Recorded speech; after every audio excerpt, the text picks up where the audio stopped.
그리고 제가 했던 수많은 고민과 고백과 부르짖음과 눈물을 들으셨고 그 상황 속에 나는 마치 혼자 있는 것처럼 느껴졌으나 함께 계셨습니다.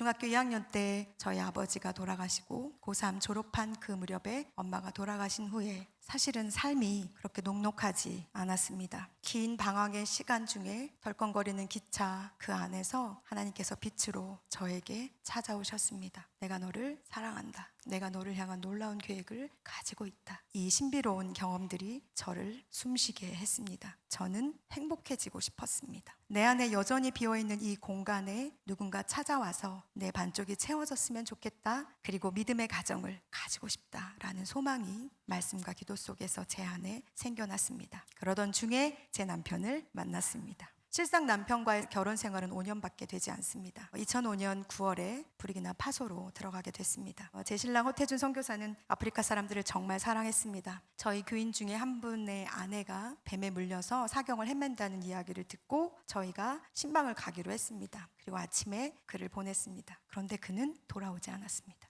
준비한 이별이 아니었어요. 부르짖고 또 부르짖으며 그를 살려달라고 주님 앞에 간절히 기도했습니다. 동이 좀 터올 쯤에 저에게 이렇게 말씀하시는 겁니다. 그가 너에게 얼마나 소중한 존재인지 내가 안다. 그러나 이제 그를 나에게 주라. 하나님, 절대 안 되죠. 저한테 아빠도 엄마도 제가 소중하게 생각하는 모든 것들을 다 앗아가셨으면 이거는 좀 남겨두셔야 하지 않겠어요? 그 약속 믿고 여기까지 왔는데 하나님 그러시면 안 되죠 하고 엄청나게 주님과 씨름을 했습니다. 가장 좋을 때 내가 그를 받기를 원한다고 저를 설득하기 시작하셨습니다. 근데 그 설득이 저한테 먹혔어요. 왜냐하면 제 남편은 늘 하나님 앞에 사역자로 살면서 변질되지 않기를 바랬던 사람이었기 때문에, 그러니 이 일은 나의 믿음과 나의 기도와는 상관없이 하나님이 하신 일입니다. 그리고 예전에 저에게 죽음은 상실이었지만 이제 죽음은 천국에 대한 소망이니 저는 되었습니다. 길고 긴 밤이 지나 아침을 맞이하면서 시작된 장례의 절차는 제가 감당하기가 쉽진 않았습니다. 순종하기로 내가 고백했다고 해서 매 순간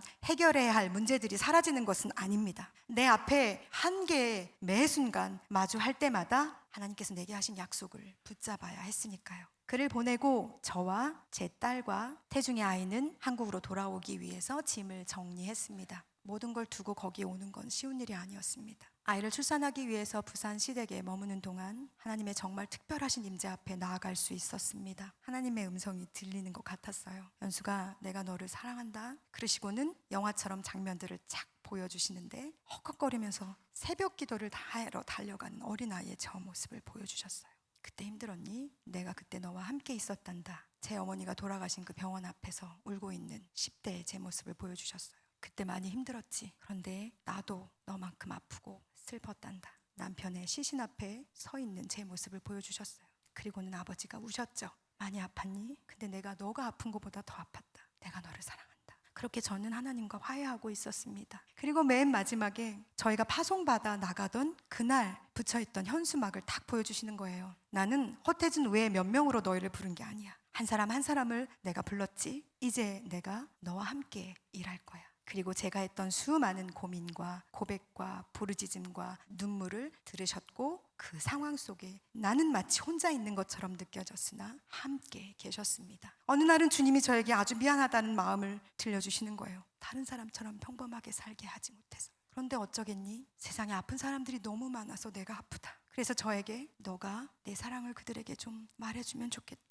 이것이 제가 찾은 하나님의 길, 소망의 길입니다. 환난과 인내를 넘어 연단할 끝에 찾아낸 길입니다. 이런 과정들을 거쳐서 제가 길을 찾았다고 해서 그 길이 180도 달라져 있지는 않습니다. 왜냐하면 남편이 살아 돌아오는 건 아니니까요. 그러나 이제 나는 아버지의 손을 붙잡고 같은 길이지만 기쁘고 감사하게 걸어가고 있기 때문입니다. 내 안에 존재하는 고통, 상처, 아픔은 내가 은혜를 받아도 사라지진 않아요. 그러나 하나님께서는 그것과 대면하기를 원하십니다. 내 안에 그 아픔이 우울과 슬픔으로 바뀌어서 사탄이 그것을 도구로 사용하지 않도록 빚으신 하나님 앞에 그 아픔을 드러내셔야 합니다. 우리의 고통이, 여러분의 믿음의 고백이 복음이 되어 이 땅의 사람들이 여러분의 그 아픔의 간증을 통해 주께로 돌아오게 될 것입니다.